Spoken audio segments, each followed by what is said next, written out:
Voilà, bonsoir, bonsoir, bonsoir chez vous. Le Sako Bandeko, le Sako Biscano Sobazomi, Yaïdi Bolombo, greffe international et à peuple Mokonzi. Peuple souverain, le Sako, Bokoto, Bokoto, Bokoto, Solola. Tout Solola, Mouké. Moi, je Nazali Nango pour tout Solola, Nabino, Lelo. Donc, Bokoto, Bokoto, partagez surtout, partagez les directs, partagez la vidéo pour permettre aux autres aussi de suivre. Hein, bien qu'ils ne sont pas là avec nous, mais partagez le direct, Ingeta, Ingeta, on est ensemble. Bokoto, Bokoto, Nazo Zerabino, Bokoto.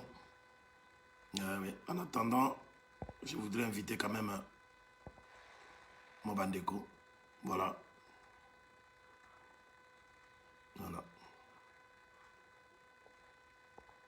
Invitons les gens. Voilà.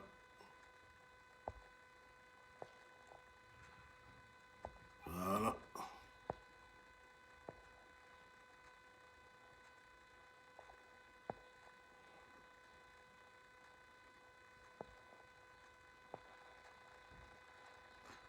Voilà.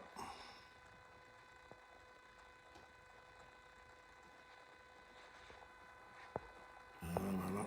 Bokoto, Bokoto, Bokoto. Bokoto. Ingeta, Ingeta, on est ensemble. On est ensemble. Nous avons invité quelques bateaux. Voilà. Voilà.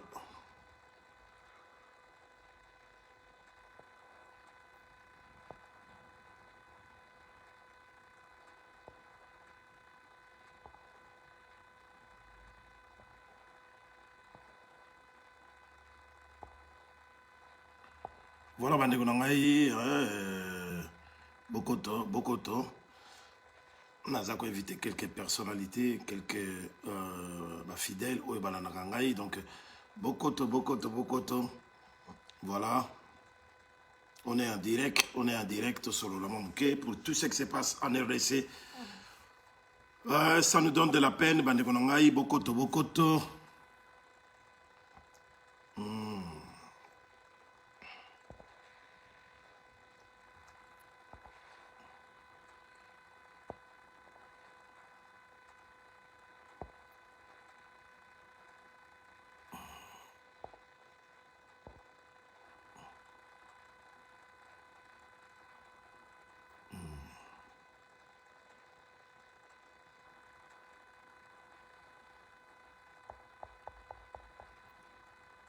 Voilà.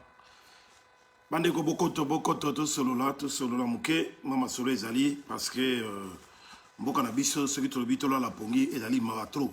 Il y a un biso, Bandeko Nabino, il y a peuple Mokonzi, peuple souverain, na Bandeko Moussus, Otozali Labango, na diaspora Awa, la diaspora Mobimba, en particulier, combattant fantôme, groupe Nyoso Tozana, on a comme Obazako Bundana Solo. Oyo bazali ko bundana bo solo lokola bande konabiso ya bataillon Front Populaire bande konabiso ya Congo Sika et les autres hein? En tout cas nous sommes ensemble pour nous kolobela makambo oyo ezako le kanambo konabiso vraiment c'est terrible bola la bapongite bazako le gaba distraire biso les en plus bazako le gaba distraire bino. Pourtant, makambo ya minene ezo salama pona mboka na biso ba botola yango complètement. Donc mboka ndenge ezali wana eza déjà ya kokende. Mais na titre ndenge na komi wana mwana oyo ya pétrole. Mwana oyo atekisaka pétrole. Boyebi oyo lelo yo banguna ba fachi be ba komi ba gang ya film. Bafachi be bango tout bakomi baganga film balobi mokili wana eza ya bango, ils vont faire n'importe quoi, ils vont faire ce qu'ils veulent na mboka wana na babele wana ekomi ya bango bateka baboma bayiba. Donc pour la bango c'est tout à fait normal et comme tango na bango ndenge baza koloba ke pouvoir ina bango pouvoir sans pouvoir biso to yebike pouvoir ya tchanana ezatani lokote mais basali République de Kinshasa donc wanande komi République na bango et pas bako sala ba n'importe quoi et pas bako kanga bato arbitrairement et pas bako yiba et pas bako bazomona lokwa baza ko diriger le monde entier. Alors trop c'est trop bandeko na ngai trop c'est trop yango na ye di bolombo lelo na lobby il faut la loba sur le camboyo bien que mongongo est bien bien que santé za na mamubulu mais na lobi quand même na telema na loba parce que bato belé baza ko kena distraction baza ko kena ko bunga baza ko yeba te bipai nini bazali bipai nini baza ko kende et pas imboka nini za ko kende. Jack Emmanuel Losako, merci beaucoup. Merci d'être là. Partagez immédiatement. S'il vous plaît, partagez le direct, la vidéo pour que tout le monde puisse suivre. Voilà, donc, naye pendant le mbango pour na solo la muke. Ezali kaka pour na yebisa bino ndenge tozongeli lumbe mwete awa na diaspora tout ça la lumbe mwete. Il y a sans pitié. Il y a kanda na kanda. Il y a colère sur colère. Nganzi na nganzi. En tout cas, mawa ezalate. Mawa elutate. Sarleta. Mwali muleta. Mawa elutate. Ba traite le tout. Koutia bango hors d'état de nuire. Et surtout, ba zoba oyo. Oyo, ya régime, ya Félix Chilolo. Oyo baza ko la Kinshasa baza ko ya awa. Toyoki, to moni ba photo. Ya mona bitinda oyo atekaka pétrole. Oyo azalaka soki secrétaire ya IDPEST qui azali awa. Bon. Na zona de formation ni sauté. Toyebite soki akoyi azala na France, soki azali na Belgique. Donc, bandeko nangai, bo apporter ma précision pour na arriver à Mutuana. Oyo azali mutu mungbetu. Hein? Mutu mungbetu, mutu izonga sima. Mutuana aza mutu ya maloba belé. Il manque du respect à tout le monde. Donc, et sengeli naye azombano. Partout oyo akoleka. Bobik ça a été. Partout où il y a koleka. Bana maman, bana papa. Hein? Ba combattant fantôme. Ba commando fantôme. Ba fantomas. Et si kanyo so bozali. Boluka tata wana na botel, boluka e partout. Amutifo amu azwa mbano na ye. Aliama. Aliama nenge koki. Message on a epi dans l'Alexa yango wana, c'est très important. Message wana bokabolango partout.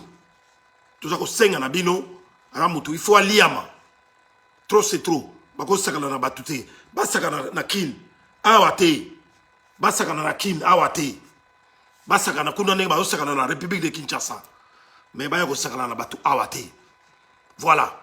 Trop c'est trop. Yako tika ka batu wana bayaka awa. Bayaka awa au fur et à mesure pour na koya tambola kusela batu ba défiler awa. Nous on n'a rien à voir, rien à cirer na makambo itali ba élection na bango kuna ya pamba ya tchanana ya moyibi ba élection ezalaka te na occupation bango baza ko jouer na esprit ya batu hein pour na ko lalisa peuple wana kupongi ba me makabango na élection surtout population ya Kinshasa na occupation élection ezalaka te. Tokoyebi sabino na langage nini na maloba nini pe na monoko nini élection ekotikalaka jamais kozala na mboka wana na ndenge ya normal et puis ngana gagné bazwango bapesa ngai ekotikalaka jamais kozala na ndenge wana na mboka wana na mboka wana nous sommes occupés. Mboka wana eza dirigé na ba voyou. Mboka wana ezali dirigé naba criminel. Mboka wana ils ont dirigé naba Tutsi rwandais, Ougando rwandais. Mboka wana ils ont dirigé naba Touana, mboka wana ils ont dirigé naba voyou, naba tricheur le quoi ba Félix Chilolo. Mboka wana ils ont 100 fois ni loi. Jamais ba ko respectaka makambo ba kosaki batu ou ba kosaki peuple zaïrois en disant que bazoya ko libérer mboka na biso na AFDEL pour en faire un état de droit, pour en faire un état démocratique. C'est du faux, archi faux. Et ça lokuta na mboka na biso élection ezalaka te depuis 2006. Bomoni yango bien. Ben bazo élection wana. Ba pesa yango Hippolyte Kanambe. Etienne Tshisekedi a gagné ba élection wana. Ba pesa yango Hippolyte Kanambe. Et Martin Fayulu a gagné ba élection wana. Ba pesa yango nani? Ba pesa yango Félix Chilolo. Oya za sikona. Oya zali ko faire semblant de diriger ce régime-là qui est en place. Donc, ce qui m'appelle Félix Chilolo, parce que Félix, il leur donne tout. Félix n'est rien d'autre qu'une marionnette. Un pion. Un masque. Un paravent où il y a caché.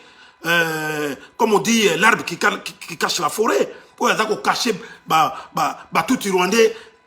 Oya Kingakati, Hippolyte Kanambe Ubenga Kabila, et puis na Paul Kagame, Bangoto Bazo Salaba Sal Besogne, il y a plus de 12 à 15 millions de Congolais. Mais, Bazali jamais inquiété dans Mokili. Parce que c'est une complicité internationale. Bode Mouchoukou Kalala. Le Sako Kulutu. Donc, Félix Azamoutou Bango.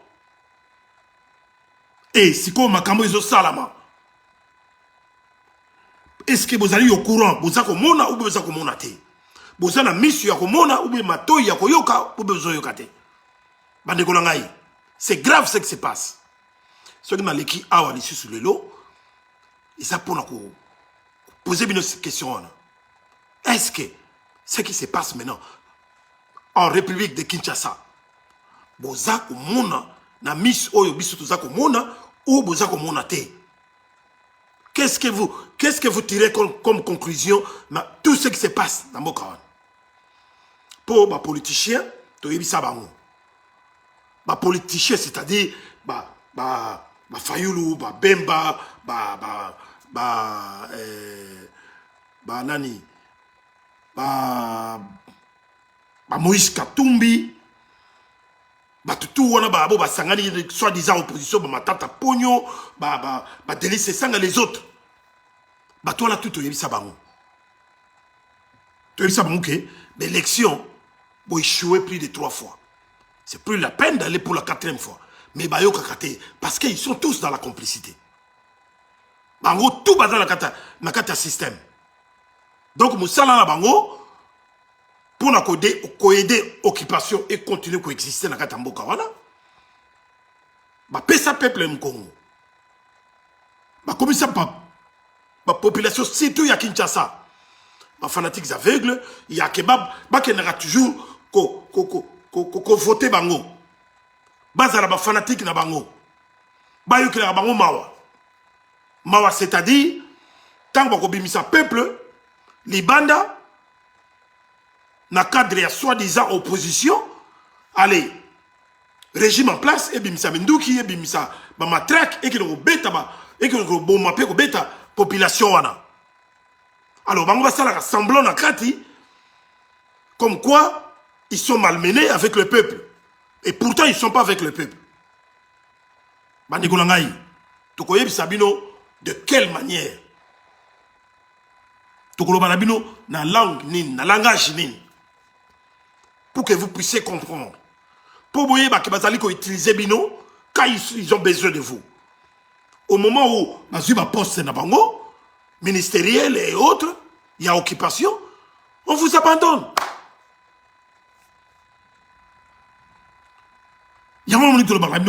Quelle sorte de peuple vous êtes? Peuple yandenge nini. Beaucoup comprendre quel jour, quand vous allez comprendre. Boutan la siko. Boyebi, qu'est-ce qui se passe? Boyebi, génie les autres kawana. Voilà. Bolani les sous. Toujours faux leader na bino wana. Vos 4 leaders, Oyo Basangani, Oyo Hippolyte Kanambe, alias Kabila ou Benga Kabila, Azali ko jouer sur des équipes. Des équipes en un. En un, c'est-à-dire, Yem Tazako gérer Bango. Hippolyte Kanambe, alias Kabila, Yem Tazako gérer l'équipe Wana. Azako gérer en même temps. Félix Chilolo, oyo yé appelle ça qui pouvoir sans pouvoir. Azako gérer. Dans l'équipe, il y a Félix, il y a Igno Sucré Salé. Dans l'entretemps, Azako gérer. Groupe, il y a soi-disant opposants. Soi-disant opposants. Est-ce que vous vous rendez compte? Fayulu, Bazaki na Lamuka, Bamutu na Moïse Katumbi, Japire Bemba et tout ça. Lamuka lelo, ça n'existait plus. Fayulu a tikalaki na Mozitu. Bango bakubalani ko critiquer Japire Bemba, Moïse Katumbi, nenge bakendaki na balanaki Félix. Mais lelo to ce qui va. Lelo to suki wapi? Lelo oyo Fayulu alandi Moïse Katumbi. Bangoto bakomi équipe moko. Fayulu alandi Matata Ponyo. Matata Ponyo azamutu ya wapi? Ya FCC, PPRD.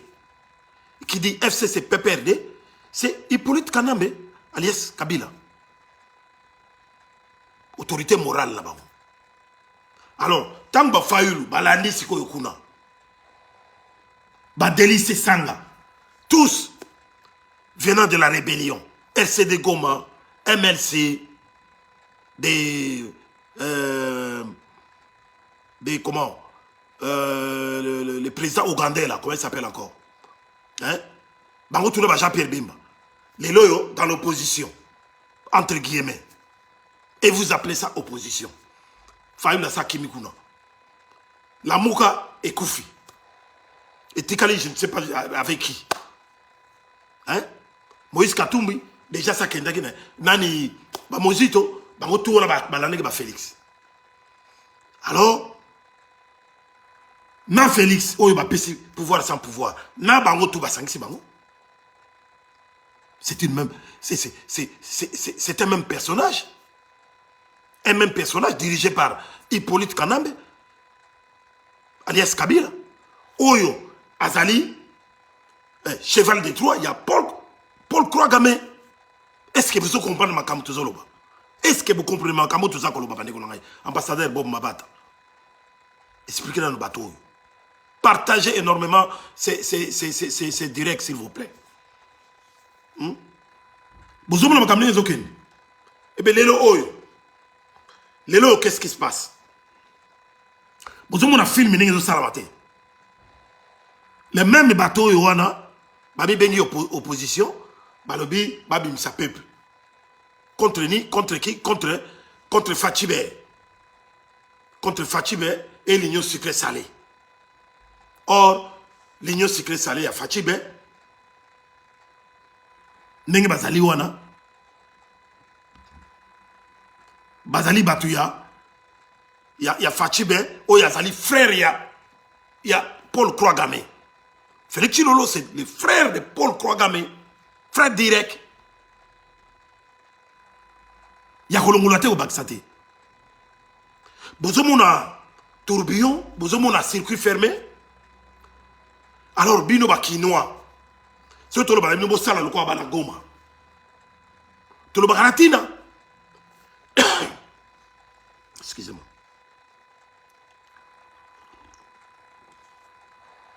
To le ba ngona tina. Il n'y a qu'une seule solution. Makinoa, il n'y a qu'une seule. La seule, c'est de se révolter, de se rebeller contre ce régime. Régime Wana, ezali régime Tutsi Rwandais.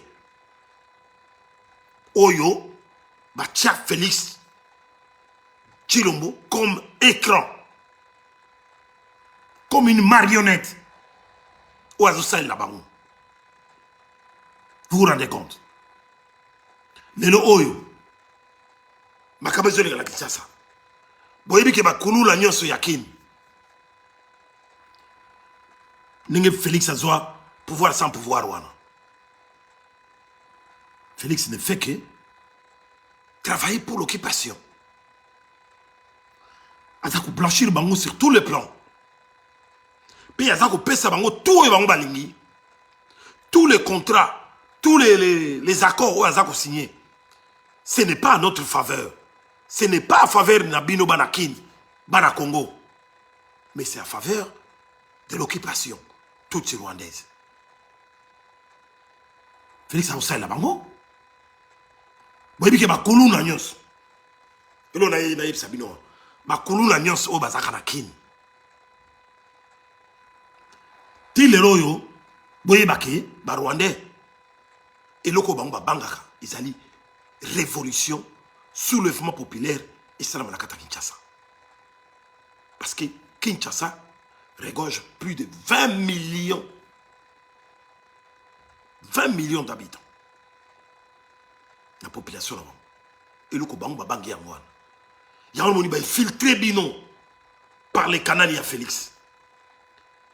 Félix Abzola Ali Sabino va pongi ya bébé ya nenge ya niveau ya mukete. Mwana mboka. Quelle infiltration ba infiltré bino lelo oyo ba kuluna bazaka soutenir kin. Oyo bozo mona wana bakuluna mususu na ibisi bino bande kuna ngai ba véritable kuluna oyo pena ba alaka oyo bazaki na ba tâche familiale bakuluna ba na ba tâche familiale na ba famille na bango na kin bazalaki na niveau moko o bazaki ko sukila soki bazako yiba bakoyiba kaka bakoki peut-être ko beta onzete ou benimi et tout ça. Bakamata bango tout na Kasongo, c'est hors de ya Félix Tshilombo. Batinda bango tout na bakanyamaka CC partout kuna. Po bakina ko za formation ne bakoza ba formation. Ba lembisa bango. Mais oyo boza ko mona mikolo yo na katakini. Oyo bozo mona mikolo yo. Ce ne sont pas des vrais colons. Ce sont des criminels. Des criminels venus d'ailleurs. Naba Ouganda, naba Rwanda, naba lokoti bango, ba criminels monsieur oyo bazuta naba mboka oyo passe yo ba mboka monsieur de Soudan ba nini ba Érythrée partout.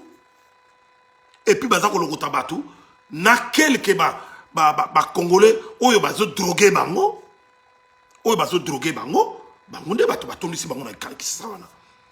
La preuve en est que bino moko bana kini bokuna ko kanga bango bazala kata ba mabulu na ba caniveau, ba bomona na ba caniveau. Tout ça c'était prévu qu'à un certain moment bako bimisa bango comme ça bana ko kata batou. Tout ce qui se passe na ba Menkao, na ba Maluku, Nabansele, c'est tous ces racailles. Racailles wana, ezabatuana.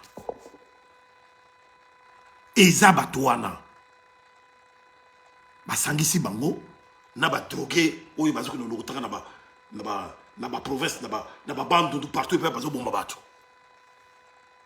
Baza ko droguer bango. Bango ne bato baza ko boyo ka bazo ba balingala. Mais ba mususu baza na bango na. C'est des gens venus d'ailleurs. O bazo kata bato bakingo, o bazo kata bana bato mike. O bazo tumba ba village. Na ba bande loué partout. Est-ce que vous avez vu seulement l'intervention? Il y a votre faux gouvernement. Est-ce que vous qui déjà attends Fachibe Nabino Azolo Belama Soloana? Non, parce qu'il est dans la complicité. Ça l'intéresse. Tout ce qui se passe dans Katakini, vous devez savoir, ça intéresse Fachibe.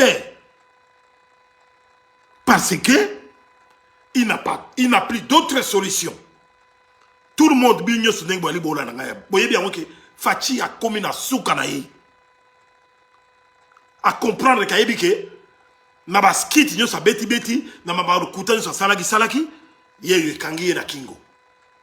Balukuta tu e kangiye na kingo bandeko na ngai. Balukuta tu akosagi bato. Oh asala état de siège, état de piège. À ça, la déclaration d'urgence, il y a ma Covid-19. À ça, tout à ça, la locuta. La preuve est que état d'urgence. Bien. Combien de territoires t'opèrent? Est-ce que Bazako l'obélango kutu? Ba territoire n'y a t'opère, Baruchuru, Bunagana, Banini et Koso. Est-ce que Bazako yoka? Ba Félix ba olo belango lisusu. Non. Mais pour ba bungi sabino na makambo wana. Pour bo kipe lisusu ba bunagana te ba ruchuru te ba kiwanja te et bientôt le monsieur ba goma banini. Ba kotu si distraction ya munene ya kosekana te. Ndenge bazo tindela biso ba distraction ya ba groupe na bango ya ba conseil les angatina. Ndenge ba kotu si distraction kuna na makambo ya ba élection. Lelo oyo Bakomi Kokanga, Bamukebaï, Bakomi Kokanga, tout le monde a décidé vraiment état des droits à Yébissa Rabino, Yalokuta. Démocratie à Yébissa Rabino, Yalokuta. Les peuples d'abord, ils dépestent à Yébissa Rabino, Yalokuta. Est-ce que vous avez un salam? Et salam à l'essence. Ou à kokanga ba prison, à kokanga ba cachot bani. Est-ce que ça les liam? Tokotanga ma biloko ebele na ebele ba promesse à lokuta eza ebele. Félix a tiré le saïd loko mon côté. Mutuka ka ba bake tako pris question ya kokanga ka ba arrestation arbitraire ya kokanga ka ba nini au état de droit ezali. Bato bako critiquer nenge balingi boko kanga batu te boko tous yé bazako kanga batu parce que il est arrivé au bout du rouleau. Il est arrivé au bout de son histoire. Maman Esther de la Glace le sac partager Mbalamoko vidéo direct Oyo, c'est très important. Félix est arrivé au bout du rouleau. Donc Kobi Kaya Félix. Bonsoir, Maman Esther. Kobi Kaya Félix est commis très minime. Très minime. Et commis trop étroit pour Félix abîmer dans les mailles du filet. Parce que Félix ne sait où aller. Félix a eu bébé à Rokimate. Aribetu, Tatubetu, Losako, merci d'être là. Ingeta Marco. Félix est pas au Kimate. Félix est au bout du rouleau. Félix a Rokima ni la Belgique. Pour la Belgique, a Kokuta Biso. Félix a Kokima ni dans le pays de l'Est. Félix ne sait où aller. Donc, Félix se résout à vivre et à se cramponner à ses petits pouvoirs sans pouvoir, azala wana, ndenge kaka Hippolyte Kanambe, alias Kabila, asala parce que Hippolyte Kanambe a yebi et pas yako okimate. Parce que batuloko la bango, oye basali ba crime énorme, Hippolyte Kanambe, ce qui a kimi et pas yako kima, bato ba kobomaye, kaka le même commanditaire oye batindakaye. Ba américain, ba anglais, ba français, ba tout quoi ko ba mindelo. Ce sont des couteaux à double tranchant. Hippolyte Kanambe ne sera où fouiller. Donc Félix, n'engue à côté sikoyo, na point où il a commis. Félix a commis la même situation. Hippolyte Kanambe va pousser, a commis la même situation. Il y a Hippolyte Kanambe. Tina wana bomona ke Hippolyte Kanambe alias Kabila ne sait aller nulle part. Donc, il se résout, il a tout simplement comme solution de vivre dans un pays sans loi ni foi, qui n'est autre que la République à démocratiser du Congo. La commission au pays à criminel. Un non-État. Un pays sans État. La commission ça là, État dans un État. Dans ma belle wala. Donc on a Hippolyte Kanambe, alias Kabila, a sala État dans un État, donc on va bien kinga kati. D'où Félix sera obligé. Yépé, Nengazolo Mwawana, à vivre dans la clandestinité comme son autre frère Hippolyte Kanambe. Bango tout va faire dans la katamboka wana, mais va continuer à contrôler mutu oyo akoya ko remplacer bango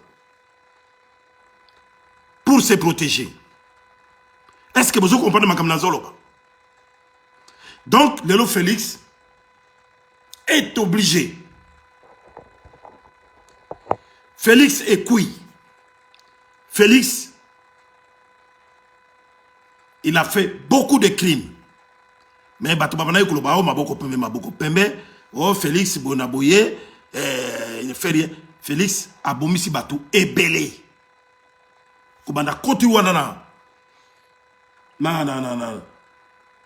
na pouvoir sans pouvoir au bapesa wana. Il faut compter des milliers de morts.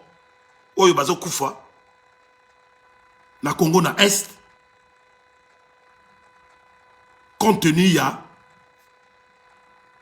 renouvellement chaque mois. Il y a état de piège au Salakuna. Parce que c'est un état de piège. Ce n'est pas un état de siège. Un état de piège, c'est-à-dire remettre le pouvoir aux soldats rwandais qui dirigent à l'est du Congo. Bomone Lokasala, il a remis le pouvoir, l'autorité du pays. Namaboko, il y a M23. Namaboko, il y a RDF, Force rwandaise. Il a remis l'autorité na Batouana, na Force ougandaise. Cadeau.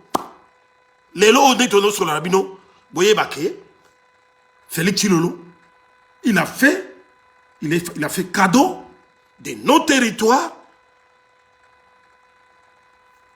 aux gens de l'Est, à Paul Croix-Gamé, à EAC, au M23,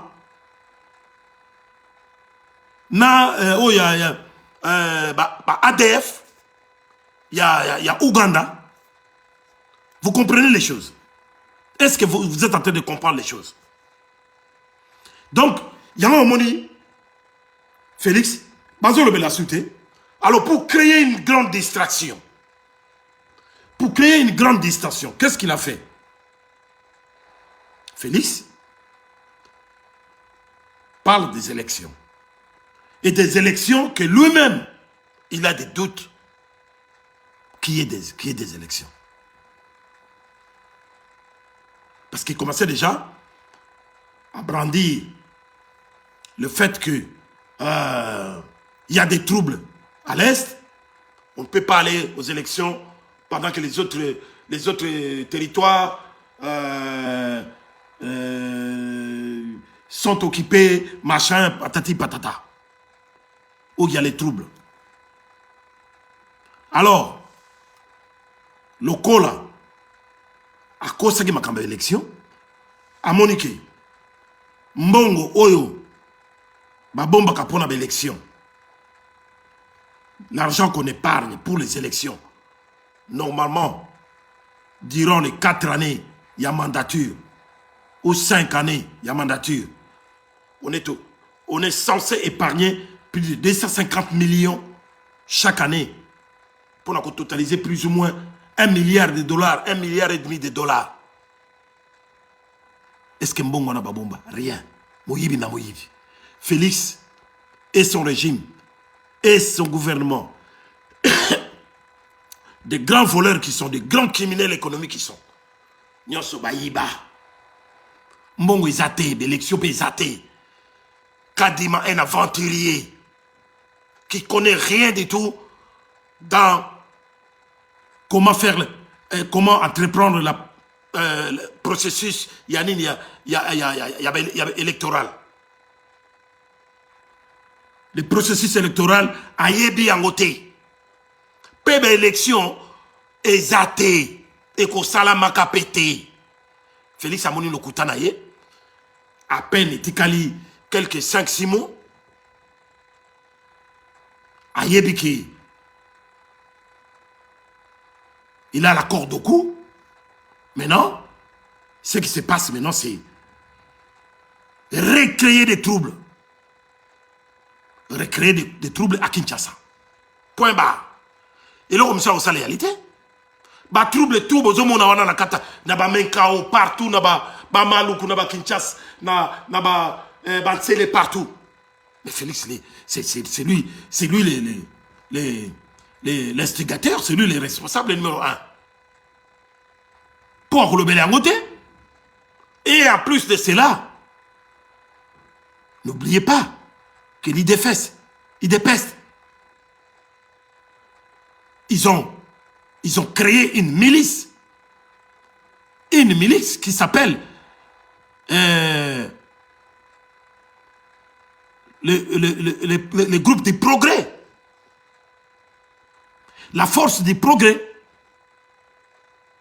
C'est ça la milice Yanania. Il a fait le chilolo. Bato bozomona, oyo bazo bunda, oyo bazo beta ba policier, na banzela, oyo lelo oyo, na manifestation.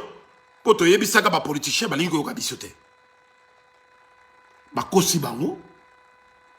Pona ngai ba kosi bango te. Parce qu'ils sont tous dans la même complicité.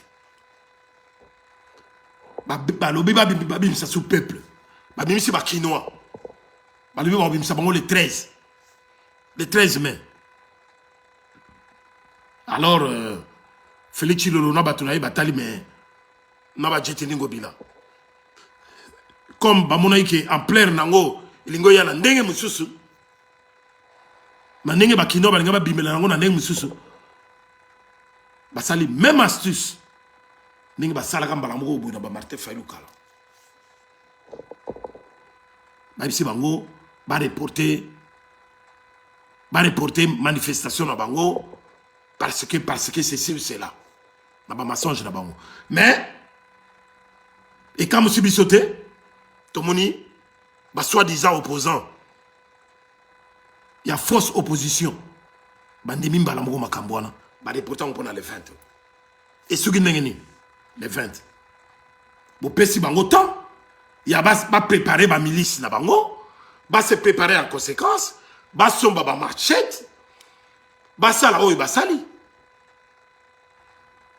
À qui c'est qui a payé énormément?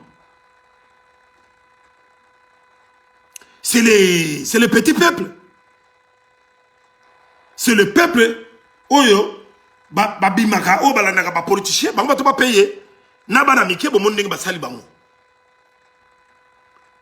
Un pays soi-disant démocratique. Oui, Aribetu. Problème est réalité tokotala. Mais il fallait tokutana yo tokutanité. Aribetu. Voilà bande konangai. Botala situation to kominango. Bakati bato bambeli. Bakati basi bilamba. Bayibi bato ba portable comme d'habitude. Bamsusu ba disparu. Bakangi arrestation arbitraire. Lelo moko na bango. Moko ba politicien. Comment il s'appelle encore?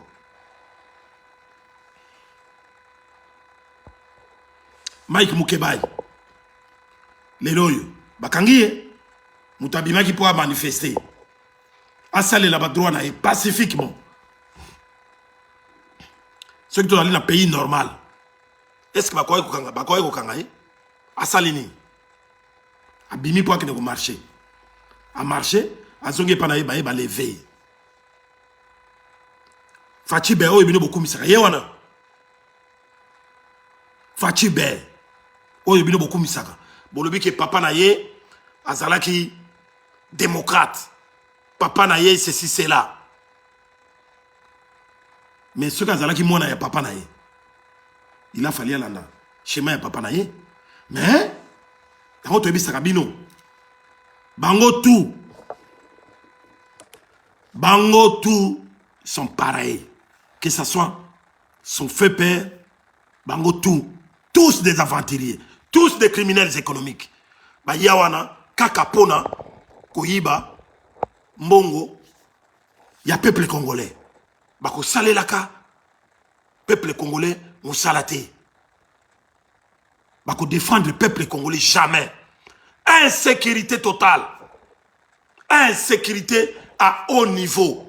Qu'on est quand même dans le Brésil, qu'on est quand même dans le Mexique. Qu'on est partout. Dans le Yémen, partout. L'insécurité la plus dangereuse, c'est en République démocratique du Congo. Bah, trouble mieux ce les Kawana. Ils ont Félix. Nabatunaï. Lelo oyo nazo bisabino lelo oyo na utomona na ba image. Na ite soki bino bomoni yango, mais soki boluki bomona. Ba tuka ko bazo bomona ba menkao na ba kabimba soki kibemba. Ba kota ba bandu ndwa na porta Kinshasa. Bato bazo boma. Ba be ba mobondo, soki mobondo. Ba mobondo sakina. Lelo oyo kamsingai. Batango bakomi pe groupe armé tomoni ba camion et koko zwa bango bipai bazana bazamba wana ba se rendre balobi ke oui basengi intégration na bango na kati ya nini ya FRDC na bino ya Barwandais. Intégration na bango. Si on a kati ya camion, bazako yemba, fachi, pesa biso minduki, tobo mabanguna. Mais, à ma connaissance, lorsqu'un groupe fait une rébellion, en définition, dans le vrai sens du mot, la rébellion c'est quoi? La rébellion, c'est lorsque un groupe de gens, de personnes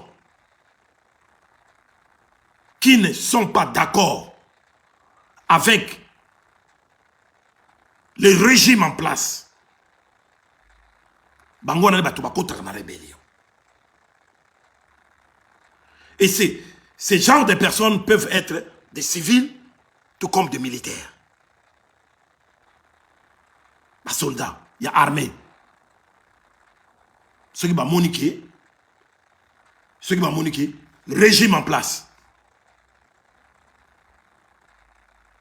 Et ça qu'on se méconduire. Et ça qu'on appliquer politique moko oyo eza conformité na ba loi du pays na constitution ya mboka esengaka ke un groupe de gens bato mosusu bazali armé ou même sans armée mais bakimi bake kozwa ba arme ba se rebeller pona koluka ba libérer peuple na bango ou ba libérer mboka wana. C'est ça qu'on appelle ba rebelle. Mais na Congo bazo benga n'importe qui rebelle. Donc groupe wana ya ba benga ba Mobondo Sakina oyo bazo bomba bande ko na biso na ba bande de partout. Lelo ba komi groupe ba rebelle. Ba se rendre ba nimi ba se rendre pour ba incorporer bango ba intégrer bango na armée. Vous avez dit que bato bazo komi sa fachi. Ceux qui bazaki contre le régime fachi ba komi sa fachi te. Vous vous rendez compte? Est-ce que vous comprenez ma cambone? On a zolo. Même quand ba groupe ya ba rebelle ba bengaka ba M23 ba nani ba M23 ba groupe belé ezana est kuna une centaine ba groupe wana ba mai oui ba mai bango pena baza penda ba patriote ba rebelle bango ba bundaka contre régime. Voilà des vrais rebelles. Mais batroko là ba ngomino ba M23 na ba groupe monsieur sur la kili ezakuna oye ba sangana na ba rwandais, ce ne sont pas des rebelles. Ce sont nos agresseurs pur et simple. Ba bango baza ko sala agression. Ba outi la bambo comme sous baza ko agresser biso. Eza ndenge moko na ba mobondo wana eza bato bazo buta bambo comme sous. Lelo toyoki peke Centrafrique RCA ba groupe mususu ya ba rebelle ya RCA ba côté libiso na côté Équateur na ba o uele kuna ba zui ba koti ba kangi pe bango mo ba territoire. Vous vous rendez compte de cela? Tout ceci à cause de Félix. Tout ceci à cause d'une seule personne, Félix. Parce que Félix a lobby mboka na biso et que ça ici ya bisoté. Il faut pas que ça va trouble partout. Parce que yé pour abika. C'est dans les troubles qu'il va s'échapper belle. Tina oyo mais il faut expliquer bien le yango wana. Il faut expliquer bien que Félix pour sortir de le maille du filet. Félix pour s'en sortir de tous ces crimes. Pour Atikala jamais être condamné, Atikala jamais être arrêté ou tué par les peuples zaïrois, les peuples congolais, les patriotes que nous sommes. Félix doit créer tout autour de lui des troubles. En complicité avec Bato Bapé, pouvoir sans pouvoir. L'énergumène, le criminel qui habite Kingakati. Bango tout, ils sont dans la complicité. Banikolongaï, peuple congolais. Nous sommes là que pour votre service. Je suis là toujours pour votre service. Toyebi Sarabino Kaka, Oyo tozako zoa, ba information vraie, na ba conclusion tozako tirer na ba raisonnement la biso. C'est à vous maintenant de continuer dans cette réflexion. Toluka, ba solution. Et ça, c'est ni à gauche ni à droite. Nous devons nous débarrasser du régime de Félix et de tous les Tutsis rwandais dans ma belle Labiso. Au lieu de nous mettre des bâtons dans les roues, continuellement, sans discontinuité, que boyaka awa, la diaspora, mpona kofistige biso bamosusu oyo toza kobundela kaka mboka. Mais économisez vos énergies pour se battre ensemble avec nous pour tout le la solution. Voilà bandeko na ngai eloko biso toza kosenga. Bon moni siko ba trouble ndenge komi na kini wana. Et comme na kini et vous n'allez pas vous en échapper. Beaucoup qui maté ba trouble wana soki bo telemi siko te bandeko na ngai.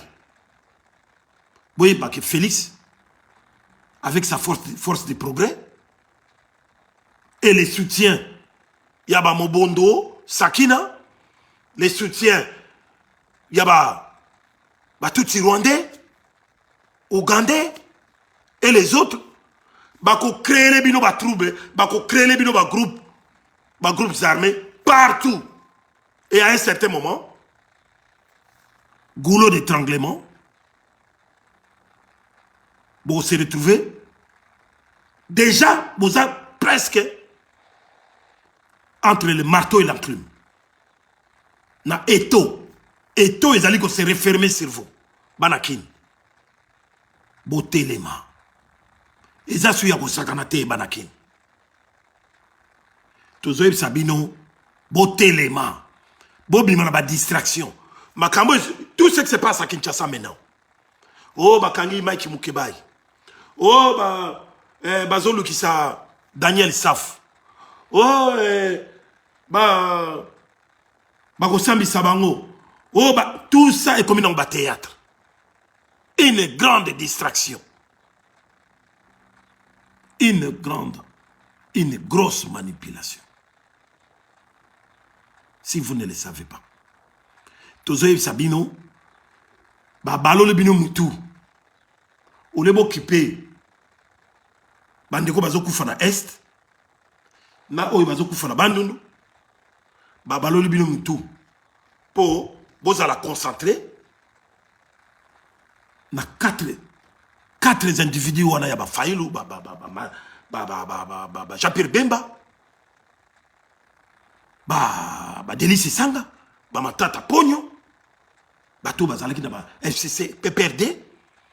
Les lobos qui ont commis Koganga na sima opposition, bah commis prendre parole pour soi-disant défendre le peuple et pourtant c'est pas vrai. Bah tout on a tout. Ils ont de belles vies, bah vendaka bien. On leur a promis des choses. Et une fois que bah réussir na distraire bino, mboka lelo soki commis bah botoli yango complètement.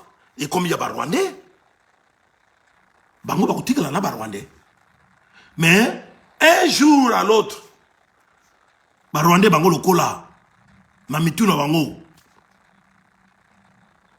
bazali forger yako ko bâtir un empire Imatutsi. Na mutu na bango loko changer et vous alaté. Bako sala yango bako bâtir empire Imatutsi. Et tout ce monde là, oh le lo baza dondoa. Genre Félix Chilolo, Tata Pogno, Jetiningo Bila et les autres consorts. Tout bozala soi-disant gouvernement. Tout wana Kadhafi, Kabouya, tout ça, tout voilà. Vous deviendrez leurs esclaves. Bakoboto la bino tout. Yango le lola ekipona yebi sabino. Situation zandenge wana. To bunda ensemble. To tellement devant grandes institutions. Ah wana ba ignore poène partout. To ganga to tellement la bango ndenge to kuta ko sala. Mais le 20 mai, c'est samedi 20 mai où tout ça là qui n'a Paris. Nous avons marché du métro Château-Rouge jusque chez Macron, au palais de l'Élysée. Il faut que ça la nengewana, il faut que tambola partout. Il faut que l'on va partout. Il faut qu'on bénisse là partout. Que notre pays est occupé. Nous sommes exterminés, génocidés. Bazako Bomabiso. Génocide, il y a plus de 15 millions de morts. Pourquoi ce n'est pas déclaré? Pourquoi n'est pas installé un tribunal pénal international na kati ya mboka na biso? Pourquoi nos criminels ne sont pas sanctionnés? Boutoloka Paul Kouagame, Museveni.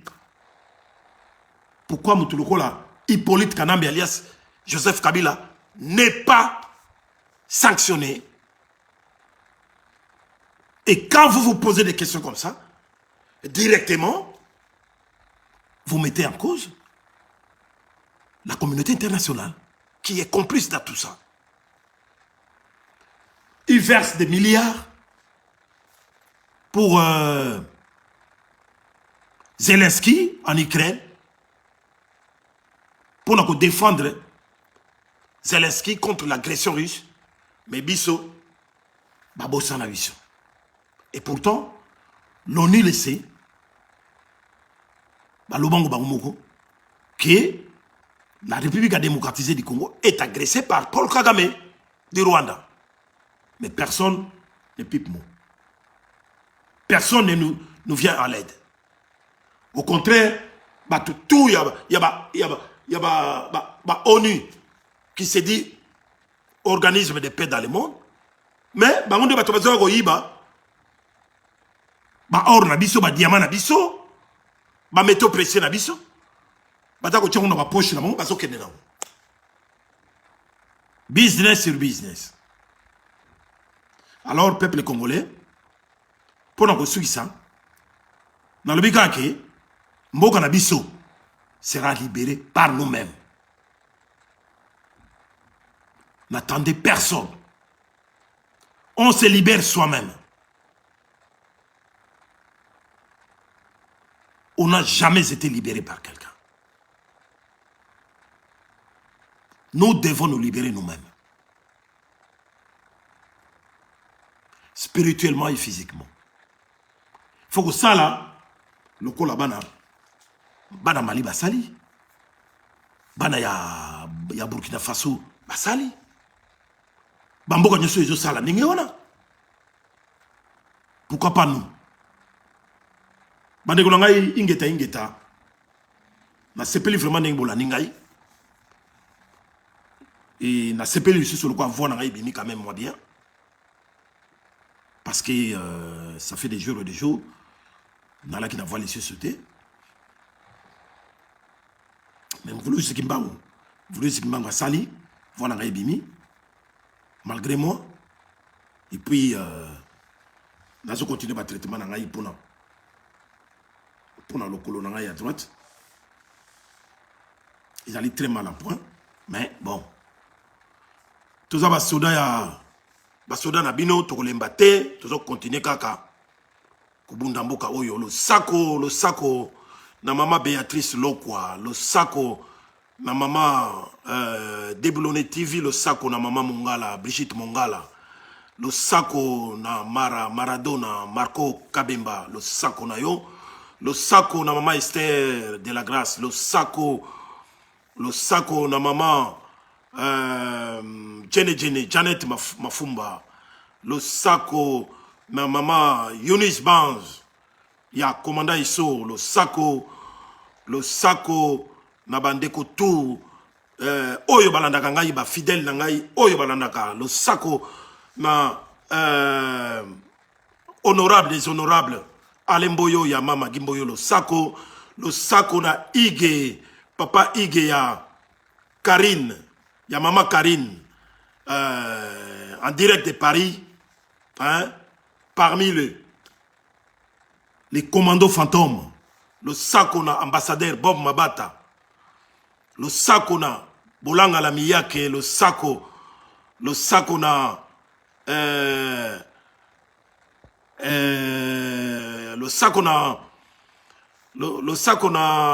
Albert Zia, pe losako na Jean-Louis Mundele ya Bangwandi mi baramo, Roger Bamokande mi baramo, Blaise Landana ya yo yango wana, losako na Bokechuwa Yambo,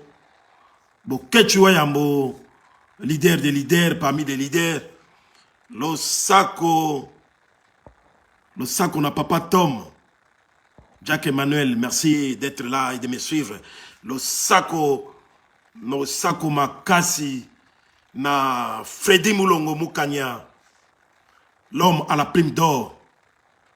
Losako na Lilo Miango, Bokilo Amoto, Lilo Miango, Losako na Maman Esmerada Miranda, Losako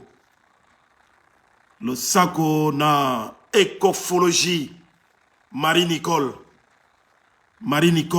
Écofoliologie, Écofo, en direct de Mons,